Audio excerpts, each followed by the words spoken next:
श्री अरविंदांच्या पुस्तकावर जी चिंतन मालिका आपण घेतो आहे त्याच्यात एक एक दिवस आपण एक एक पाऊल पुढे जातो आणि हे नुसतं पुढे जात नाही आहे, हे चालणं ही चढण आहे। एका कुठल्या तरी अवघड अशा डोंगराची चढण असावी तशासारखी अवघड विषयांची ही चढण आहे।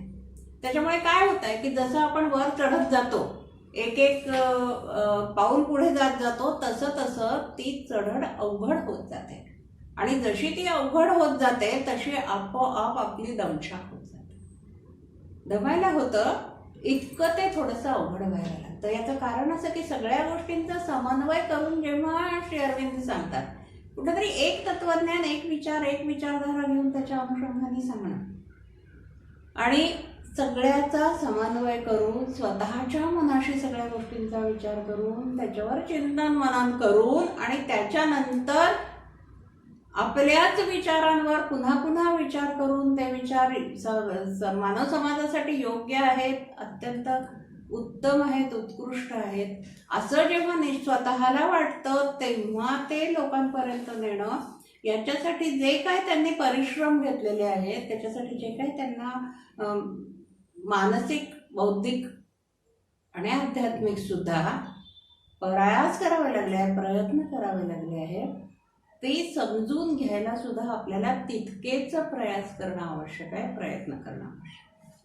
खरं म्हणजे गीता हा अत्यंत सर्वपरिचित ग्रंथ आहे, सगळ्यांना माहिती असलेला आहे, अनेकांना मुखोद्गत असलेला आहे, अनेकांना समजलेला आहे, संथा घेतलेली आहे, असे अनेक लोक आहेत आणि खूप ठिकाणी हे गीता समजावून सांगितली जाते वेगळ्या वेगळ्या अर्थाने, वेगळ्या वेगळ्या पद्धतीने। तरी सुद्धा मग मला हे खूप कठीण आहे किंवा अवघड आहे, दमछाक होते असं का वाटतंय? कारण की मी जे सुरुवातीला म्हटलं त्याप्रमाणे तो एक समन्वय आहे।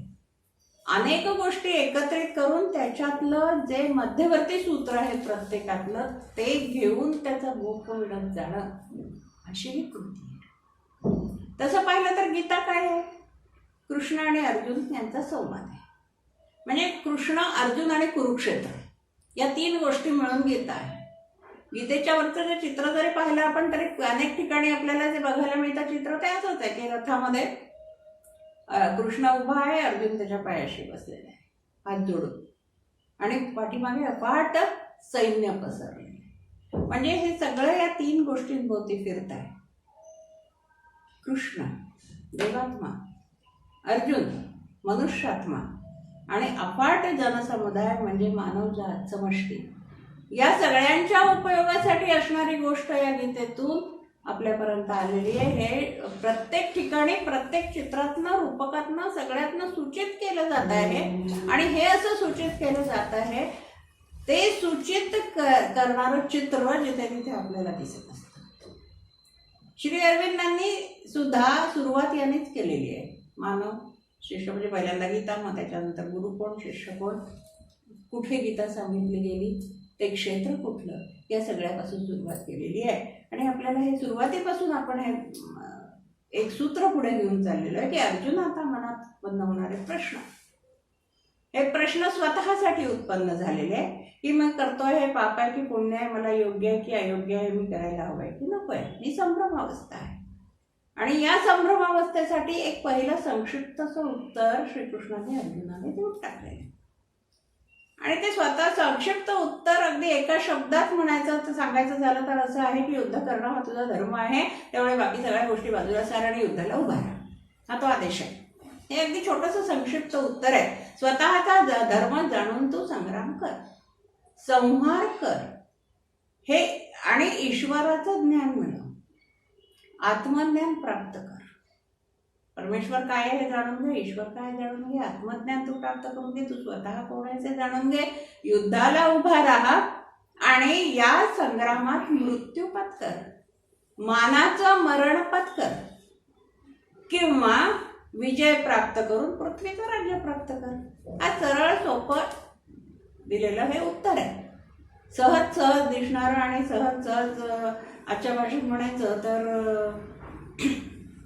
मुद्द्यांना धरून असलेलं, परीक्षेसाठी जे 3-4 मुद्दे तपासले जातील आणि ज्या मुद्द्यांवर मार्क द्यायचे असं पेपर तयार करणाऱ्याने लिहून ठेवलेलं असेल ते मुद्दे इथे आलेले आहेत की नाही हे बघणार हे उत्तर आहे. प्रश्नोत्तर संचातनं घेतलेले मुद्दे रेडीमेड उत्तर तशासारखं हे उत्तर दिलेलं आहे की हे कर. हे तात्पुरतं उत्तर आहे. हे तात्पुरतं उत्तर त्याला फक्त युद्ध प्रवण करण्यासाठी, त्याच्या मनाची घालमेल नष्ट करण्यासाठी दिलेलं हे श्रीकृष्णाचं तात्पुरतं उत्तर आहे. तेवढ्या उत्तराने होणारं नाहीये. याचं कारण असं की अर्जुनाच्या श्रेष्ठ आध्यात्मिक दृष्टीने त्याच्या मनात निर्माण झालेल्या संभ्रमाची किंवा प्रश्नाची सोडवणूक करणं हे श्रीकृष्णाचं मुख्य उद्दिष्ट आहे. की अर्जुनाला श्रेष्ठत्वाला न्यायचंय, दिव्य मनुष्यत्वापर्यंत नेऊन पोहोचवायचंय, त्याला दिव्य करायचंय. त्याच्यासाठी हे एक उत्तर देऊन त्याला सिद्ध केलं. म्हणजे एक तात्पुरता समाधान की हे ठीक आहे तू युद्ध कर. श्रीकृष्णाला पण माहित होतं की एवढ्याने त्याचं समाधान होणार नाहीये, पण निदान सुरुवात कुठेतरी व्हावी. त्या सुरुवातीसाठी तात्पुरता उपाय असतो की नाही. कुठल्याही गोष्टीवर आपल्याला खूप तात्पुरता त्या क्षणी जो सुचेल त्या क्षणी करणं आवश्यक आहे असा उपाय. अगदी साधं उदाहरण देते. आज तापायला ठेवलेलं दूध उतायला जात आहे असं दिसल्याबरोबर आपण ताबडतोब जातो आणि पहिल्यांदा गॅस बंद करतो. आज गॅस आहे म्हणून हा उपाय. पूर्वी जेव्हा चुलीवर शेगडीवर स्टोववर असं दूध तापवलं जात होतं तेव्हा मला आठवत आहे शेगडीवर जेव्हा दूध तापवत आणि तेव्हा उतायला येत असल्यानंतर आता तर पटकन खाली उतरायला पाहिजे, त्याशिवाय त्याचं उतायला जाणं थांबणार नाही. तर आई किंवा आम्ही सुद्धा एकतर पटकन त्याच्यावर फुंकर घालायची किंवा पाणी शिंपडत देतात पटकन. पहिला उपाय हा त्याच्यात पाणी शिंपडण्याजवळ असेल ते, मग ते खाली बसतं, मग सांडशी पिंशी सोडून त्याला खाली उतरवून ते दुधाचं पातेलं खाली उतरवून हा उपाय करावा लागायचा तात्पुरता, मग त्याचं ते खाली उतरवणं व्हायचं. आज गॅसच्या मुळे आपल्याला हे उपाय करावे लागत नाही. आपण पटकन गॅस बंद करतो आणि ते कारणच त्याचं उतरायला जाण्याचं बंद करतो. वेदव्यासांनी हे सांगून ठेवलेलं आहे की कलियुगाचा हा महिमा आहे. थोड्याशा प्रयत्नांमध्ये बरंच काही मिळणार आहे.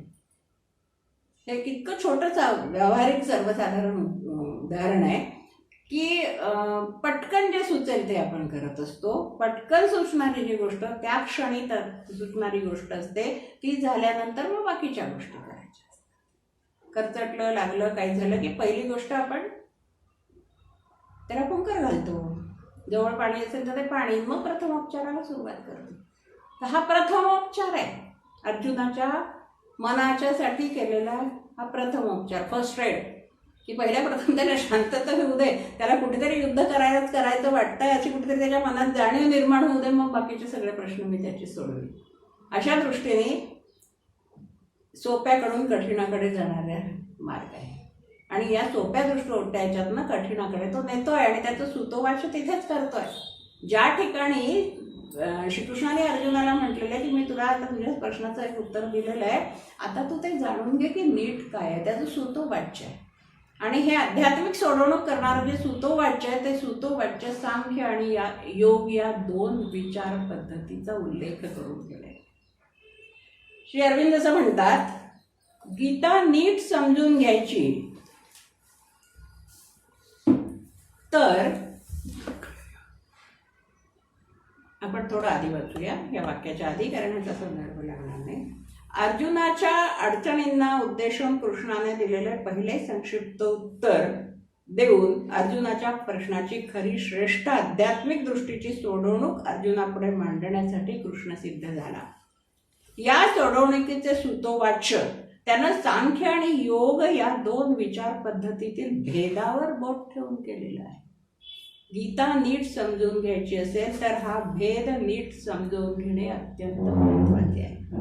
गीतेला अभिप्रेत असलेला हा भेद मांडणारे गीता वाक्य, गीतेतलं वाक्य अक्षरशः अनुवाद केला असता असे होईल, सांख्यातून तुला सांगितलेली बुद्धी म्हणजे बुद्धीचे वस्तुज्ञान आणि कर्मप्रवण इच्छाशक्ती ही अशी आहे. आता योगातील ही बुद्धी ऐक. या बुद्धीने तू योगस्थ झालास तर हे पृथासुता तू आपले कर्मबंधन निसंशय दूर करशील.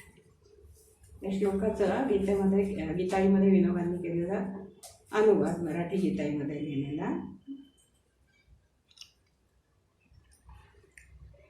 सांख्यबुद्धी अशी जाण, सांख्यबुद्धी अशी जाण, ऐकती योग बुद्धी तू, तोडीशील जिने सारी कर्माची बंधने जगी.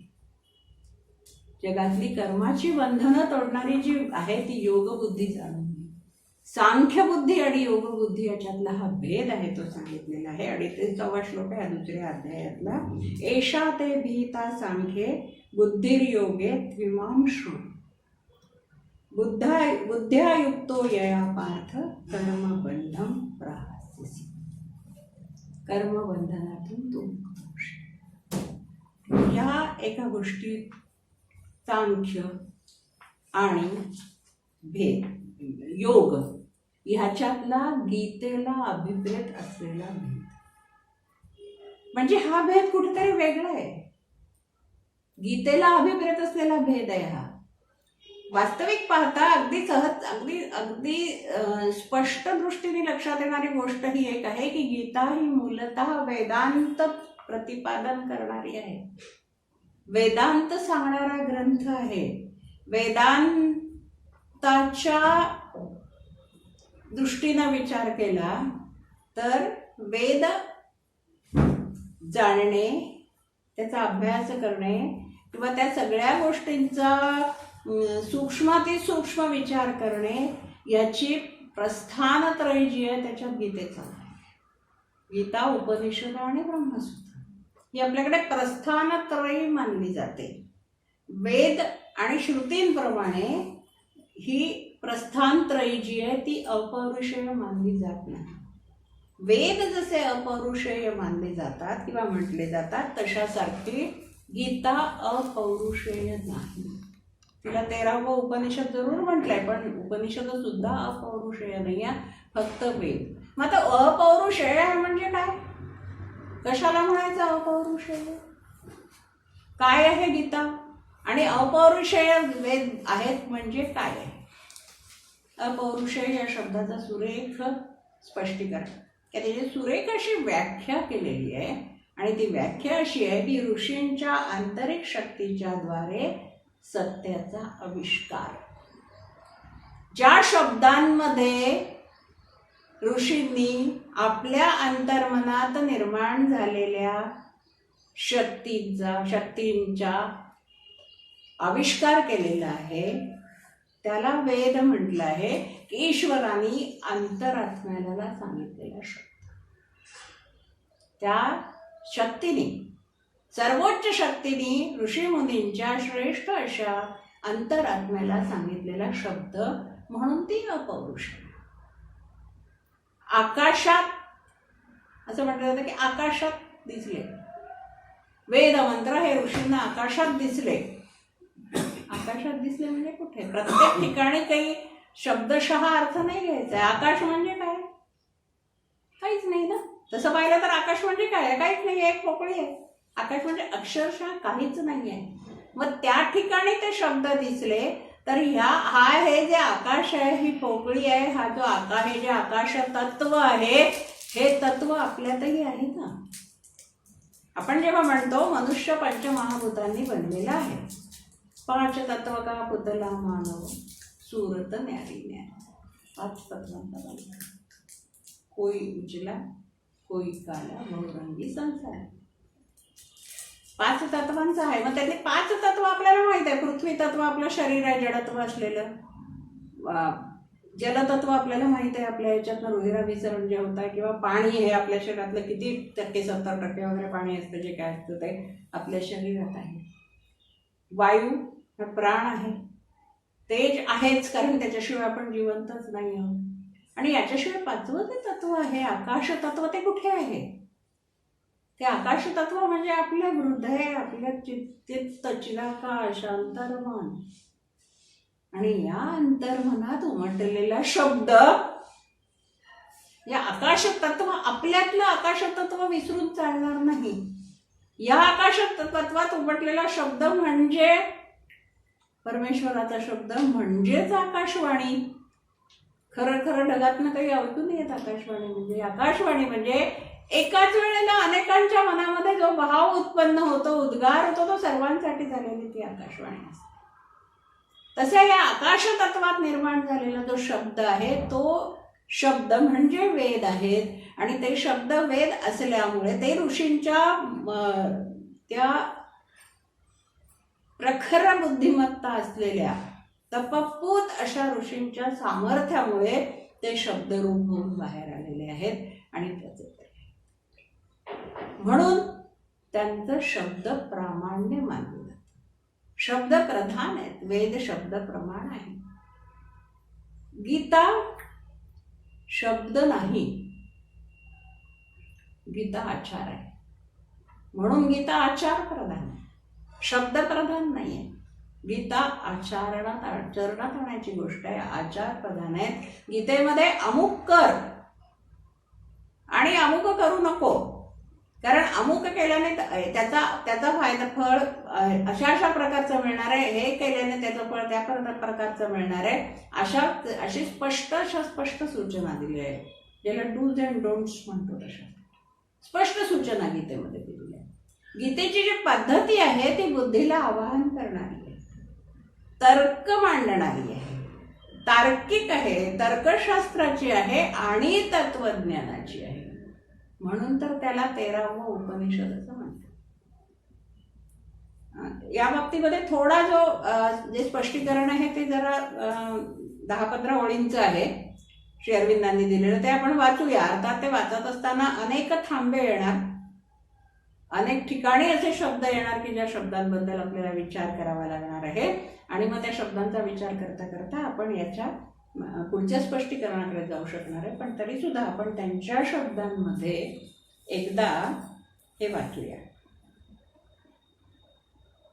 अपौरुषेय शास्त्र म्हणजे ऋषीच्या उच्चतम आंतरिक शक्तींच्या द्वारा सत्याचा आविष्कार, ईश्वराने प्रत्यक्ष अंतरात्म्याला सांगितलेला शब्द.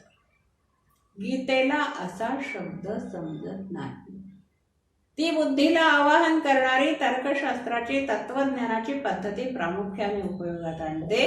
तरी पण तिच्यातील वेदांती कल्पना, सांख्य आणि योग यातील कल्पनांच्या रंगाने सर्वत्र आणि पूर्णपणे रंगलेल्या आहेत. आणि या कारणाने तिचे तत्वज्ञान विशिष्ट समन्वयात्मक स्वरूपाचे झाले आहे. वस्तुतः गीता मुख्यतः योगाची एक व्यावहारिक पद्धती शिकवते. या पद्धतीचे स्पष्टीकरण करण्यापुरत्याच तत्वज्ञानाच्या कल्पना ती पुढे आणते. वेदांत हे ज्ञान आहे असे ती सांगत नाही, तर ज्ञान आणि भक्ती यांना कर्माचा पाया देते. कर्मविचार करताना कर्म हे ज्ञानापर्यंत चढत जाणारे आहे. ज्ञान हा कर्माचा कळस आहे असे गीता सांगते. आणि त्याचबरोबर भक्ती ही कर्माचे हृदय आहे, कर्माच्या सत्वाचा गाभा आहे असे सांगते. गीतेचा योग हा सांख्यांच्या पृथक्करणात्मक तत्वज्ञानावर आधारलेला आहे. या तत्वज्ञानापासून गीतेच्या योगाला आरंभ होतो.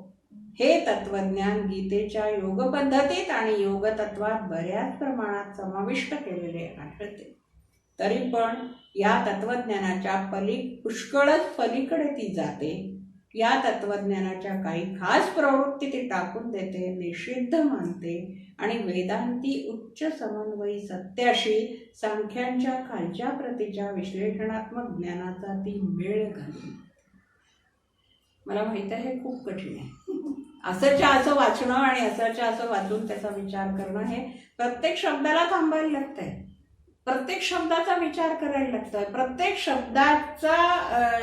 शब्दासाठी आपल्याला म्हणजे किती बोलावं लागेल असं वाटतं आहे, म्हणजे विचार करावा लागेल असा. त्यापैकी आपण सर्वात महत्त्वाचा भाग घेऊ की गीता ही तिच्यातल्या वेदांती कल्पना, गीता तिच्यातल्या वेदांती कल्पना सांख्य आणि योग यातील कल्पनांच्या रंगाने सर्वत्व पूर्णपणे बनलेले आहे.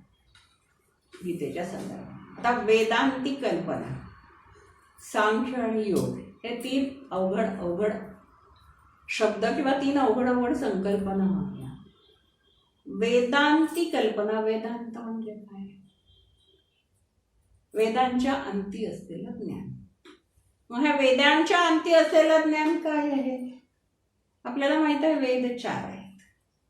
एकंदरीत त्याचं विश्लेषण आणि स्पष्टीकरण करू जाता असं लक्षात येतं की एकंदर 4 वेद म्हणजे जवळजवळ 1,00,000 मंत्र आहेत.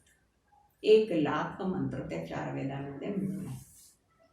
त्यापैकी 80,000 मंत्र असे आहेत की जे कर्मकांड सांगतात. यज्ञ कर्म आणि कर्म कर्तव्य कर्म हे सगळं सांगतात. 80,000 मंत्र. उरलेले 20,000. या उरलेल्या 20,000तले 16,000 मंत्र हे उपासना पद्धती सांगतात. म्हणजे ते कर्म कसं करायचं हे सांगतात.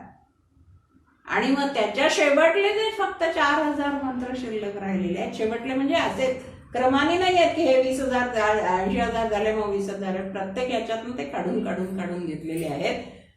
त्यातला एक सारांश रूपाने काढलेला एक आलेख आराखडा म्हणूया किंवा एक चार्ट म्हणूया तयार केलेला की ते जे 4,000 मंत्र आहेत ते 4,000 मंत्र हे ज्ञान आहे त्याच्यात. म्हणजे त्या 4,000 मंत्रांमध्ये जे काही ज्ञान सांगितलेलं आहे ते सांगण्यासाठी हा सगळा पूर्ण डोलारा एवढा मोठाच्या मोठा पसारा उभारला गेलेला आहे. अशा तऱ्हेने वेदांच्या एकंदर त्याची रचनेची आपल्याला कल्पना येते. आता पुढे त्यांनी असं म्हटलंय गीतेमध्ये जो वेदांती कल्पना आहे ती सांख्य आणि योग यातील कल्पनांच्या रंगाने सर्वत्र आणि पूर्णपणे त्या रंगलेल्या आढळतात. गीतेमधलं सांख्य आणि योग यांचं नेमकं स्वरूप काय? हा एक खूप महत्वाचा पुन्हा प्रश्न येतो. गीतेमध्ये सांगितलेलं सांख्य आणि गीतेमध्ये सांगितलेलं योग. आपल्याला हे शब्द माहिती आहे. सांख्य माहिती आहे, योग माहिती आहे. सांख्य आणि योग हे नेमकं काय आहे? ही दर्शनं आहेत. नाही ना, ही सगळी दर्शनं आहेत. सांख्य हे कपिल मुनींचं दर्शन आहे आणि योग हे पतंजलींचं आहे. या 2 दर्शनांच्या साह्याने या सगळ्या रचना, या सगळ्या कल्पना रंगलेल्या आहेत. आता पुन्हा प्रश्न निर्माण होतो. श्री अरविंद म्हणतात की कपिल मुनींनी प्रतिपादित केलेलं सांख्य म्हणजे गीतेचं सांख्य नाही. पतंजलींनी सांगितलेला योग म्हणजे गीतेचा योग नाही. याला पुन्हा प्रश्न आला. मग गीतेचं सांख्य म्हणजे काय? गीतेतला योग म्हणजे काय? हे नेमकं काय आहे? हे कसं सांगता येईल? कसं सांगता येईल हा मोठा प्रश्नच आहे प्रत्येक ठिकाणी. खरं म्हणजे असं आहे की जे शब्दात सांगता येतं ना ते खरं नसतंच. जे शब्दात सांगता येतं ते खरं नसतं. खरी असते ती जाणीव. आणि ती जाणीव व्यक्त करण्यासाठी आपल्याजवळ शब्दच नसतात. म्हणजे आधार घेत राहतो आणि त्या आधाराच्या बोलत राहतो आपण. म्हणजे एखादी गोष्ट, छोटं साधं नेहमीचं उदाहरण घेऊया आपण की एखादी गोष्ट जेव्हा आपण डोळ्यांनी बघतो, डोळे ते सांगत नाही ना. जे बघितलं तर डोळे कुठे सांगतात? जे बघितलं ते सांगायचं काम आपले जीभ करते, आपलं मुख करतं. म्हणजे डोळ्यांनी जे बघितलं, एकाने बघितलेलं दुसऱ्याने सांगितलं असं झालं म्हणजे ते खरं कसं मानायचं? नाही का? हा केवढा हे आहे. एका ह्याच्यात खूप सुरेख दोहा आहे. त्यातली एकच ओळ मला आठवते. नयनन बिनुगिरा रसना के द्रुग नाही. नयन डोळे, बिनुगिरा वाणी शिवाय आहे, रसना के द्रुग नाही, आणि जिभेला डोळे नाही. त्यामुळे ते डोळ्यांनी काय पाहिलं हे आपलं मुख सांगणार, आपली जिभ सांगणार, जिभेच्या हालचालींनी सांगितलं जाणार. नयन आणि शब्द पहा किती छान वापरले. नयनन बिनुगिरा वाणी. डोळ्यांना वाणी नाही असं म्हटलंय, भाषा नाही असं म्हटलेलं नाही. डोळ्यांना त्यांची व्यवस्थित भाषा आहे. त्याबद्दल बोलायचं झालं तर डोळ्यांच्या भाषेबद्दल आपल्याला कितीतरी बोलता येईल.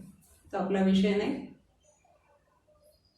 पण तात्पर्य हे आहे की जे काही सांगायचं आहे ते सांगण्यासाठी आपल्याला उत्तम हवे तसे हवे ते शब्द नाहीतच, कारण मनुष्य निर्मित भाषा नाही, सापडतच नाही. एखादी गोष्ट खूप सुंदर, खूप छान, ह्याच्या पलीकडे नाही जाता येत. खूप छान, खूपच छान, किती छान, यापेक्षा आणखी आपण त्याचं काय कुठल्याही जाणार आहे ते आपल्याला जाता नाही. ती जाणीव असते आणि ती जाणीव अनुभवायची असते.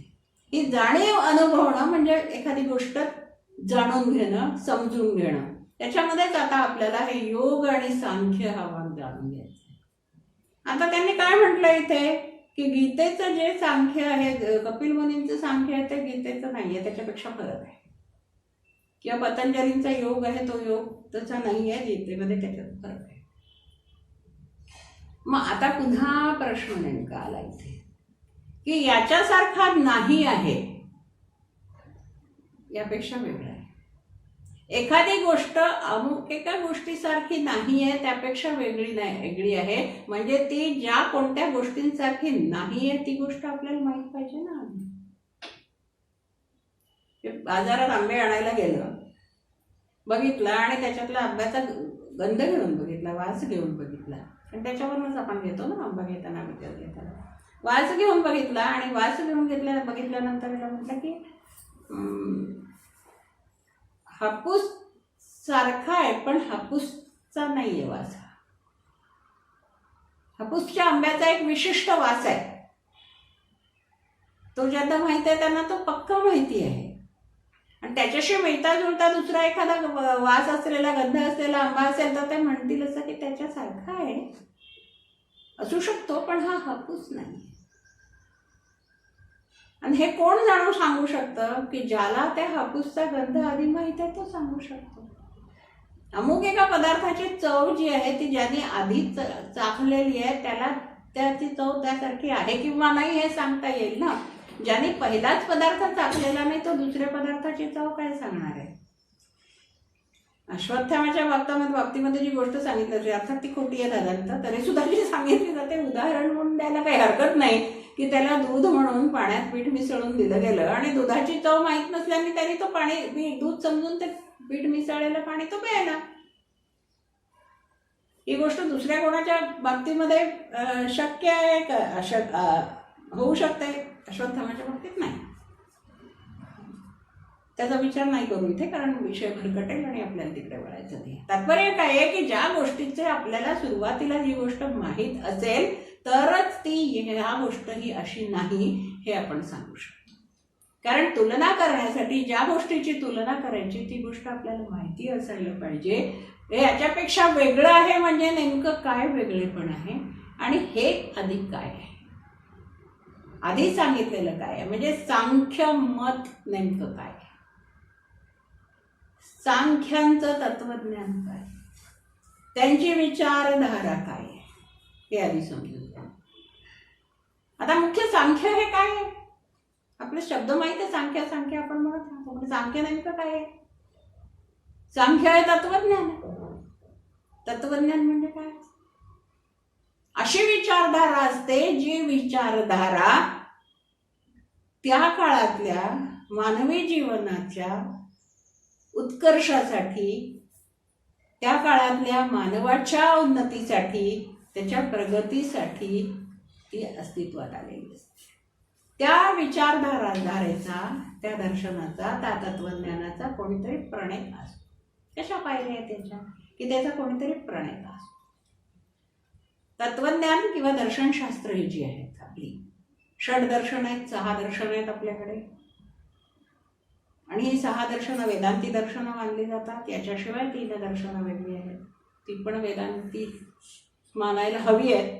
तो माझा विषय नाही आहे, परंतु आपण त्याच्यामध्ये हे बघूया की सांख्य, योग, न्याय वैशेषिक, पूर्वमीमांसा, उत्तरमीमांसा ही जी दर्शनं आहेत,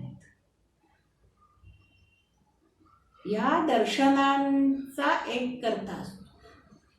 सांख्य दर्शनाचा जो कर्ता आहे म्हणजे ते द्रष्टे ऋषी असतात. कर्ता असतो म्हणजे सर्वसामान्य कर्ता नसतो तो, ते द्रष्ट ऋषी असतात. सांख्य दर्शनाचे द्रष्टे ऋषी कपिल मुनी आहेत. त्यांनी हे मांडले. दुसरं आणखी एक दर्शनांची वैशिष्ट्य आहेत षडदर्शनांची, की ही सगळी दर्शनं सूत्ररूपात मांडलेली, सूत्रबद्ध पद्धतीने मांडलेली, सूत्र मांडलेलं आहे आणि सूत्ररूपामध्ये ती दर्शनं मांडलेली. त्याच्यामुळे त्याच्या मागचं जे काय विचार आहे तो खूप मोठा आहे, तो शोधायला लागतो.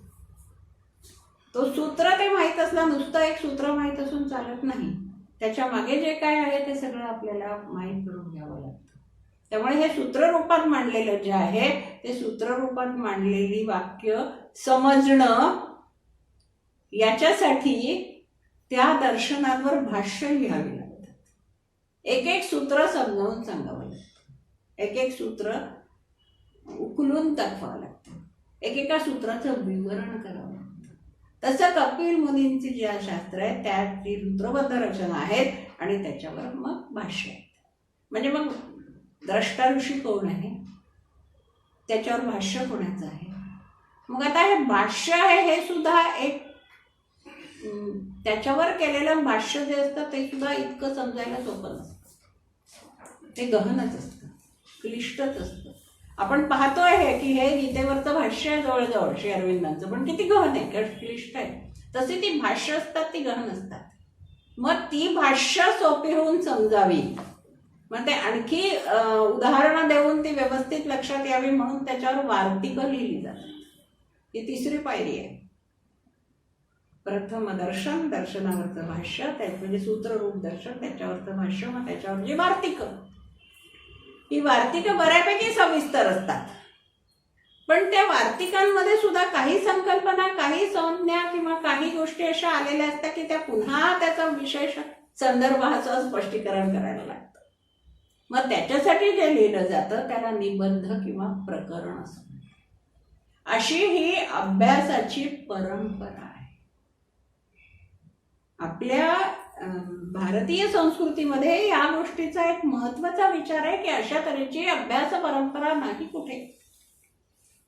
बारकाईनी आणि शांतपणे आपल्याला हे समजून घ्यायचं आहे. हे समजून पूर्वग्रह सगळे बाजूला ठेवून, किंवा पूर्वीच्या लोकांनी जे काय केलं ते त्यावेळेला योग्य होतं, आता त्याचा काही उपयोग नसेल किंवा त्याचं काही नाही आहे, त्याचं काय करायचं आता आपल्याला, असा विचार न करता खुल्या दिलानी अंतःकरणपूर्वक किंवा आपल्याला काहीतरी अभ्यासायचा आहे, समजायचं आहे, समजून घ्यायचं आहे, याच्यासाठी म्हणून जर हे सगळा विचार करायला सुरुवात केली तर आपल्याला लक्षात येतं की खरंच हे किती उत्तम आहे. सगळ्यांची त्याच्यामध्ये व्यवस्थित सोय केलेली आहे, सूत्रबद्ध आहे. जे ऋषीमुनींनी लिहिले त्यांच्या बरोबरीचे जे बुद्धीला बरोबरीचे जे असतील, त्यांच्या बुद्धीच्या बरोबरीचे बुद्धिमान असणारे आहेत, त्यांना ती सूत्र चटकन समजतील. मग बाकीच्यांना ती समजायची असेल तर त्यांना भाष्य वाचावं लागेल त्या सूत्रांवरचं की कसं काय ते. मग त्या भाष्यांवरची वार्तिकं वाचावी लागतील आणि त्याच्यातल्याही काही छोट्या छोट्या गोष्टी असतील त्या पुन्हा स्पष्टीकरणासाठी आलेल्या असतात, निबंध किंवा प्रकरण म्हणून दिलेले असतात.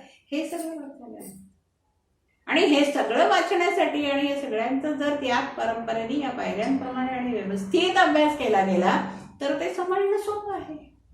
मग सांख्य दर्शनाच्या बाबतीमध्ये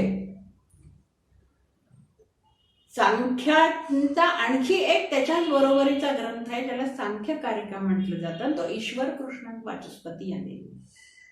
या सांख्य कारिकांत हा सांख्यशास्त्राचा ग्रंथ, त्यावर अनेकांनी भाष्य लिहिलेली आहेत, त्यावर अनेकांनी वार्तिकं लिहिली आहेत, त्याच्यावर अनेकांनी अनेक.